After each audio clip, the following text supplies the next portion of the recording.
Well, at least they tried, I guess. Maybe. Sure. It's the start to a motorsport religious holiday, by the way. I don't know what we officially call it.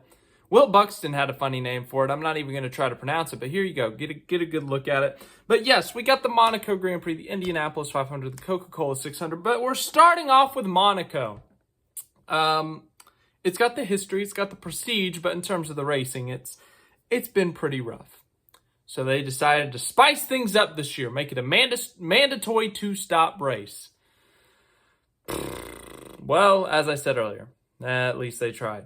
At least they tried to spice it up. At least the teams tried to do some alternate strategies. At least George Russell tried to pass someone. Now, he did it very illegally and got a massive penalty for it. But as I said, at least they tried. Yeah, strategy was never the issue here. I mean, we've seen strategy failures and strategy successes before. Just ask Ferrari fans.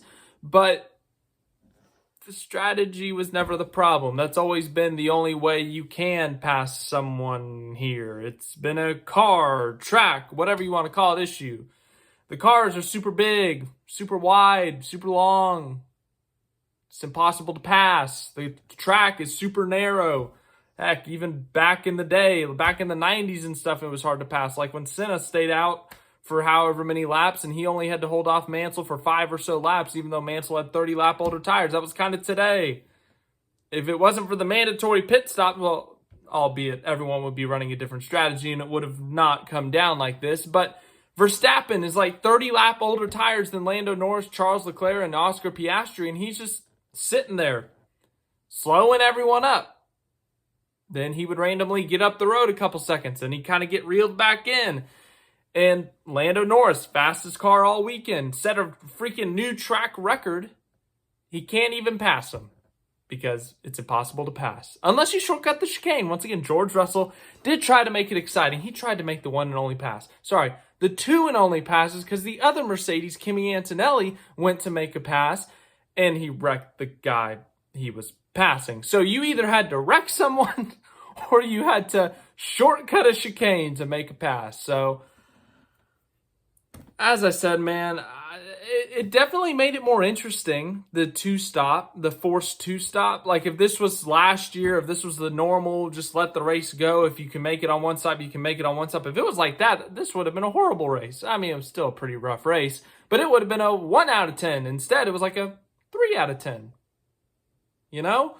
So the alternate strategies, the forced two-stop race. We saw people pitting on lap 1. We saw people pitting on lap 15, lap 30, lap 38, lap 43. Mercedes is stupid, by the way. They waited 64 laps to make their first pit stop with either of their car. 64 laps. It went about as you expected. Really don't know what else to say. So, results time. Lando Norris is a Monaco Grand Prix winner. As I said, set the track record yesterday, an incredible pole lap, maybe the best pole lap of his career.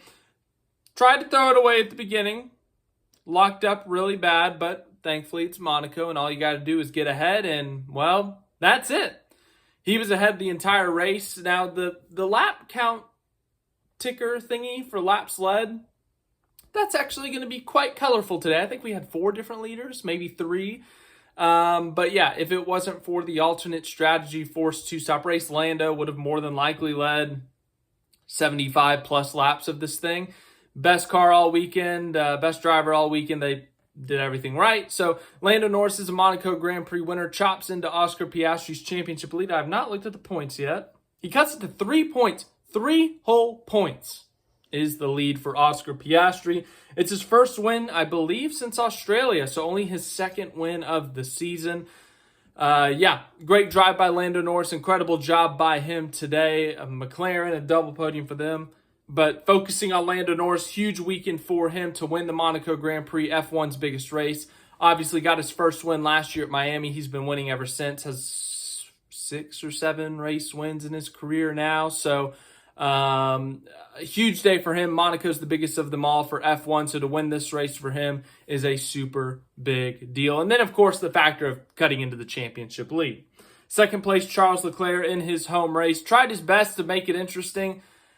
I mean, seriously, when have you ever seen three cars within like a second and a half of each other and been like, oh, I wonder who's going to win it? Well, today it was the opposite. Three cars within a second and a half of each other. You're like, well, this is over. Nothing's happening. That's Monaco for you. So Charles Leclerc tried to make it interesting. He tried to catch up, but he never had a shot to make a pass. Never had an opportunity. So he ends up second. He was the defending winner of this race. 2 consecutive podiums, I guess, for him. So he's got that going for him. Good job, Charles and Ferrari, I guess. Oscar Piastri finishes third. At this point, we're just reading the starting lineup. Good job by him. Verstappen fourth. They tried to spice things up. They were literally betting on a red flag. They had such a big gap behind Piastri that they were literally able to bet on a red flag to see if they could win the race or finish fourth. Because if they pit when they cycled to the lead, they were going to be fourth. If they stayed out till the last lap and pitted on the last lap, they were going to be fourth. Fourth was going to be the result no matter what. So fourth. Hamilton did move up a spot. It was through pit strategy, though. So, good for them, I guess. Isaac Hadjar qualifies 6th, ends up starting 5th thanks to Lewis Hamilton's grid penalty. Still finishes 6th. What a day for Red Bull Jr. We'll get to the other Red Bull Jr. here. But Isaac Hadjar, a rookie at Monaco. This track is extremely difficult for drivers, let alone rookies. And he goes out. His first time out here. Finishes 6th. That's insane. That's incredible. I don't know who won Driver of the Day, but it should have been him. Because Driver of the Day is technically based on Sunday, but at Monaco, we have to factor in Saturday. Yeah, Driver of the Weekend was Isaac Hadjar, if you ask me. What a day. By the way, only the top 5 finished on the lead lap in this race. Esteban Ocon, 7th. Good for him. Really good points for Haas. 8th place, Liam Lawson. As I said, Red Bull Jr. with a fantastic day. Double points. They pick up, what is that? 12 points on the day. That's a really big day for them.